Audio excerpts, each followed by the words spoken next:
எல்லாரும் ரொம்ப ஆவலா இருப்பீங்க. விநாயகருக்கு என்ன பண்ணணும், இல்ல விநாயகர் சதுர்த்தியை எப்படி நம்ம வணங்கணும் அப்படிங்கிறது எல்லாரும் ரொம்ப ஆவலா இருப்பீங்க இந்த பதிவுக்காக. அப்படி விநாயகரை வழிபடாமல் அவங்க ஏதாவது ஒரு வேலை செஞ்சா அந்த வேலை அவங்களுக்கு சரியா நடக்கிறதும் இல்லை. அப்புறம் அவங்க யோசிப்பாங்க, எதனாலடா தடை வந்தது அப்படின்னு. பார்த்தா விநாயக பெருமானை நம்ம வழிபடவில்லையே அப்படின்னு தெரிஞ்சு அவர்கிட்ட மன்னிப்பு கேட்டு விநாயகரை வணங்கின பின்னர் அவங்களுக்கு எல்லா விதமான நன்மைகளும் நடக்குது. ஸோ தெய்வங்களுக்கே அப்படி அப்படின்னு சொன்னா நம்மெல்லாம் ஏமாத்திரம் இல்லையா? இந்த விநாயகரை நம்ம எதற்கு வழிபாடு செய்யறோம், என்ன கிரகத்திற்காக நம்ம விநாயகரை வழிபாடு செய்யறோம்னா, தன்னுடைய தவறை உணர்கிறார், சிவபெருமானிடத்தில் போய் கேட்கிறார், நான் என்ன பண்றதுன்னு. சாபம் கொடுத்தது விநாயகர் தான், நீ விநாயகர்த்தே போய் வழியை கேளுன்னு சொல்லிடுறார் சிவபெருமான். ரொம்ப சந்தோஷமாயிடுறாரு. ஸோ விநாயகர் சதுர்த்தி அன்னைக்கு காலையில, அன்னைக்கு புதன்கிழமை, ஆன்மீக பரிகாரம் சேனல் நேயர்களுக்கு வணக்கம்.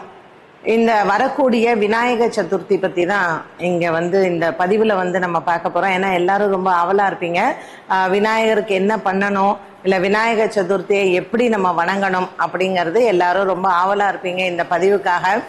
விநாயகர் சதுர்த்தி வருஷா வருஷம் வர்றதுதான். ஆவணி மாதம் அமாவாசைக்கு பிறகு வரக்கூடிய 4வது நாள் சதுர்த்தி திதி. விநாயகர் சதுர்த்தி எப்போதுமே வளர்பிறை சதுர்த்தி தான். ஸோ இதற்கு முன்னாடி வந்த தேய்பிறை சதுர்த்தி தான் மகா சங்கடஹர சதுர்த்தியாக நம்ம வழிபாடு செஞ்சோம். இப்ப நம்ம இந்த விநாயகர் சதுர்த்தி சித்ரா மற்றும் ஹஸ்த நட்சத்திரம் ரெண்டும் சேர்ந்து இருக்கக்கூடிய நாள்ல இப்ப நமக்கு ஆகஸ்ட் மாதம் 27ஆம் தேதி புதன்கிழமை அன்னைக்கு நாம கொண்டாடுகிறோம். ஸோ இவரை தும்பிக்கை ஆழ்வார்னு சொல்றோம், விக்னேஸ்வரன்னு சொல்றோம், பிள்ளையார்னு சொல்றோம். இப்படி பலவிதமான நாமங்கள்ல நம்ம விநாயகரை வழிபாடு செய்யறோம். பிரம்மா, விஷ்ணு, சிவன் மும்மூர்த்திகளும் விநாயகரை வழிபடாமல் எந்த வேலையும் அவங்க செய்வதே கிடையாது. அப்படி விநாயகரை வழிபடாமல் அவங்க ஏதாவது ஒரு வேலை செஞ்சா அந்த வேலை அவங்களுக்கு சரியா நடக்கிறதும் இல்லை. அப்புறம் அவங்க யோசிப்பாங்க, எதனாலடா தடை வந்தது அப்படின்னு. பார்த்தா விநாயக பெருமானை நம்ம வழிபடவில்லையே அப்படின்னு தெரிஞ்சு அவர்கிட்ட மன்னிப்பு கேட்டு விநாயகரை வணங்கின பின்னர் அவங்களுக்கு எல்லா விதமான நன்மைகளும் நடக்குது. ஸோ தெய்வங்களுக்கே அப்படி அப்படின்னு சொன்னா நம்மெல்லாம் ஏமாத்திரம் இல்லையா? தினமும் காலையில ஏந்த உடனே சுக்லாம் பரதரம் விஷ்ணும் சசிவர்ணம் சதுர்புஜம் பிரசன்னவதனம் தியாயே சர்வ விக்னோப சாந்தையே, ஓம் விக்னேஸ்வராய நமகா கூட நம்ம சொல்லலாம். ஸோ விநாயகரினுடைய பெயரை உச்சரித்தாலே நமக்கு விக்னங்கள் கிடையாது. அவர் இல்லாத நம்ம எதையுமே நம்ம செய்யறதும் இல்லை. ஸோ அனுதினமும் விநாயக பெருமானினுடைய அருள் நமக்கு கிடைக்க வேண்டும். இப்போ இந்த விநாயகரை நம்ம எதற்கு வழிபாடு செய்யறோம், என்ன கிரகத்திற்காக நம்ம விநாயகரை வழிபாடு செய்யறோம்னா, சந்திர பகவான் தான். ஸோ சந்திரனுக்கு சாபம். கைலாயத்துல சிவபெருமான் அவருடைய பூதகணங்களோட இருக்கிறாரு, சந்திரனும் சூரியனும் அங்க இருக்காங்க. அப்ப நந்தி தேவர் மத்தளம் வாசிக்க விநாயகர் பெருமான் சந்தோஷமா நடனம் ஆடுறார். அப்படி நடனம் ஆடும் பொழுது அவருடைய தொப்பையும் தொந்தியும் சேர்ந்து நடனம் ஆடினது. இதை பார்த்து சந்திர பகவான் ஏளனமாக சிரித்தாராம், என்ன உன்னோட உருவம் இப்படி இருக்கேன்னு. ஸோ பாடி ஷேமிங் அப்பமே இருந்திருக்கு. சந்திர பகவானுக்கு தான் அழகாக இருக்கிறதாக திமிரு. அந்த திமிர்ல அவர் விநாயகரை பார்த்து ஏளனமாக சிரிக்கும் பொழுது விநாயகருக்கு கோபம் வந்தது. அவர் என்ன சொல்றார், உன்னுடைய ஒளி போகட்டும் அப்படின்னு சொல்லிடுறாரு. ஸோ வானத்துல நிலவே இல்லை, இருண்டு போயிடுத்து. சிவபெருமானுக்கு ஒரு நிமிஷம், என்னடா இது, நில இல்லாத விநாயகர் இப்படி பண்ணிட்டாருன்னு. ஸோ சந்திர பகவான் தன்னுடைய தவறை உணர்கிறார், சிவபெருமானிடத்தில் போய் கேட்கிறார், நான் என்ன பண்றதுன்னு. சாபம் கொடுத்தது விநாயகர் தான், நீ விநாயகர்த்தே போய் வழியை கேளுன்னு சொல்லிடுறார் சிவபெருமான். அதனால சந்திர பகவான் போறார் விநாயகர்கிட்ட போயிட்டு, இது எதனால் இப்படி நடந்தது அப்படின்னு சொல்லிட்டு கேட்கும் பொழுது, உன்னுடைய திமிரின் காரணமாக உனக்கு நான் சாபம் கொடுத்தேன் அப்படின்னு சொல்றார். உடனே சந்திர பகவான் தன்னுடைய தவறை உணர்ந்து அவர்கிட்ட மன்னிப்பு கேட்கிறார். தன்னுடைய ஒளி மீண்டும் வர வேண்டும் அப்படின்னு கேட்கும் பொழுது விநாயகர் என்ன சொல்லிடுறாரு, கொடுத்த சாபத்தை திரும்ப நம்ம அதை இல்லை அப்படின்னு பண்ண முடியாது. அதனால நீ வளர்ந்துட்டே வா, ஆனால் ஒரு நாள் உனக்கு வானத்துல நீ இருளாகத்தான் இருப்ப, உனக்கு ஒளி இருக்காதுன்னு சொல்லிடுறார். ஸோ அதுதான் அமாவாசையாக நம்ம பார்க்குறோம். இந்த ஒரு நாள் நிலவு ஒளி நமக்கு கிடையாது. பிறகு அது வளர்பிறையாக வருகிறது, தேய்பிறையாக இருக்கு. ஸோ இந்த வளர்பிறையும் தேய்பிறையும் வருவதற்கு இந்த விநாயகர் என்னுடைய புராணம் இதுல சொல்லப்பட்டிருக்கிறது. இந்த வளர்பிறை தேய்பிறை திதிகள் வந்ததற்கான காரணத்திற்கு இந்த கதையை சொல்லுவார்கள். ஸோ இந்த விநாயகரினுடைய வழிபாடு சதுர்த்தி அன்னைக்கு நமக்கு வந்ததற்கான காரணம் இதுதான். விநாயகர் பிறந்த நாள் தான் நம்ம விநாயகர் சதுர்த்தியாகவும் கொண்டாடுகிறோம். ஜென்ரலாக பார்த்தீங்கன்னா 4ஆம் பிறை வானத்தில் நம்ம பார்த்தால் நமக்கு அன்னைக்கு மனசு கிளேசம் நிறையா இருக்கும்னு சொல்லுவாங்க. ஸோ வானத்தில் நீங்கள் நிலவை 4ஆம் பிறையை பார்த்தீங்கன்னா உடனே விநாயகரை பார்க்க வேண்டும் அப்படின்னு சொல்வதுண்டு. அதனால தான் சங்கடஹர சதுர்த்தியில் விநாயக பெருமானுக்கு பால் அபிஷேகம் பண்ணுறது, விநாயக பெருமானுக்கு பிரத்யேகமாக அந்த 4:30 மணியிலிருந்து 5 மணி சங்கடஹர சதுர்த்தி கொண்டாடுவதற்கான காரணமும் அதுதான்.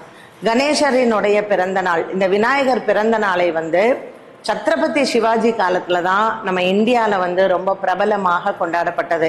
அதற்கு முன்னதாக விநாயகர் சதுர்த்தி என்பது கிடையாது. ரொம்ப பெரிதளவுக்கெல்லாம் நம்ம பண்ணலை.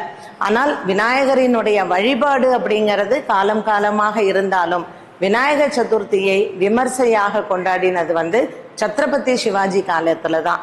முகலாய மன்னர்கள் நம்மளுடைய இந்தியாவில் அவங்க எல்லா ஆலயங்களையும் அவங்க கையாண்டு இந்துக்களை எல்லாம் அவங்க துன்புறுத்தும் பொழுது சத்ரபதி சிவாஜி தான் என்ன பண்ணாரு, நம்ம இந்த 10 நாள் மகாராஷ்டிராவில் 10 நாள் இதை உற்சவமாக கொண்டாடணும், ஹிந்துத்துவம் நன்றாக வர வேண்டும் அப்படிங்கிறதுக்காகவும் விநாயகர் சதுர்த்தியை ரொம்ப விமர்சையாக கொண்டாடினாங்க. அதுக்கப்புறம் வினோபா பாவே மற்றவர்கள் எல்லாரும் அதை வழிமொழிஞ்சாங்க.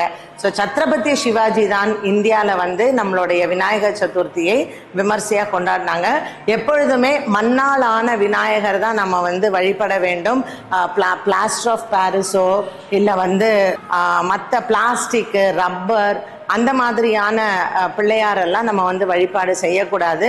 மண்ணில் தான் பிள்ளையாரை வழிபாடு செய்ய வேண்டும்.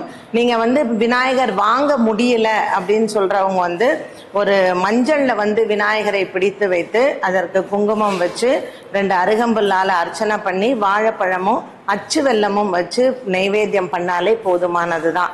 ஸோ இந்த விநாயகர் சதுர்த்தி அன்னைக்கு நம்ம விநாயகரை வாங்கிட்டு வரோம். அந்த விநாயகருக்கு நம்ம நெற்றியில் சந்தன பொட்டு குங்குமம் பொட்டு வச்சு அவருக்கு கண்டிப்பாக அன்றைய நாளில் எருக்கம் மாலை சாற்றுவது அப்படிங்கிறது உண்டு. ஸோ எருக்கம் மாலை சாற்றி அவருக்கு அருகம்புல்லெல்லாம் சாத்தி நம்ம அந்த விநாயகருக்கு அலங்காரங்கள் முடித்த பின்பு அர்ச்சனைகள் செய்ய வேண்டும். அர்ச்சனை முடிந்த பின்பு நம்ம நெய்வேத்தியங்கள் செய்கிறோம். ஸோ பாடலே இருக்கு இல்லையா, கைத்தல நிறை கனி அப்பம் உடவல் பொறி அப்படின்னு. ஸோ நிறையா அவருக்கு நீங்கள் அவல் வச்சாலே அவருக்கு ரொம்ப சந்தோஷம். அதில் கொஞ்சம் வெல்லமும் சேர்த்து அந்த பொறி அவல் வெல்லம் சேர்ந்த கலவையோட நம்ம விநாயகருக்கு நெய்வேத்தியம் பண்ணோம் அப்படின்னாலே அவருக்கு ரொம்ப சந்தோஷமாயிடுறாரு.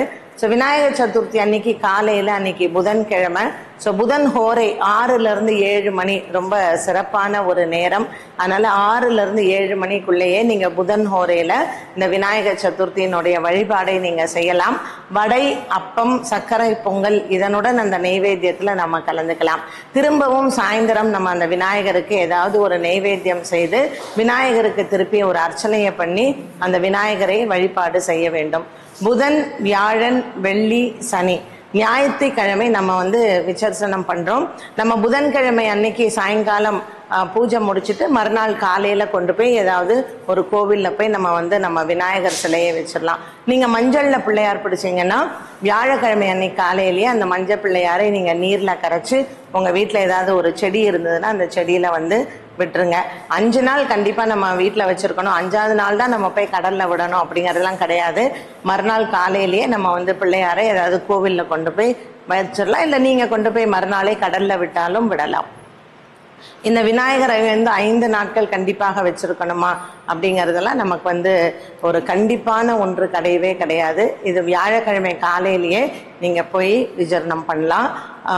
உங்கள் வீட்டு பக்கத்தில் கடல் இல்லை அப்படின்னா ஊரில் இருக்கக்கூடிய பெரிய ஏரி, குளம், கோவில் குளங்கள் இதுலேயுமே நம்ம பிள்ளையாரை கரைச்சிக்கலாம். என்ன நேயர்களே, எவ்வளோ நேரம் விநாயகர் சதுர்த்தியினுடைய சிறப்புகள், விநாயகர் சதுர்த்தியில் என்ன பண்ணணும், விநாயகர் சதுர்த்தி பிறந்த கதை, இது எல்லாத்தையுமே நம்ம பார்த்தோம். மீண்டும் அடுத்த பதிவில் சந்திக்கும் வரை நன்றி, வணக்கம்.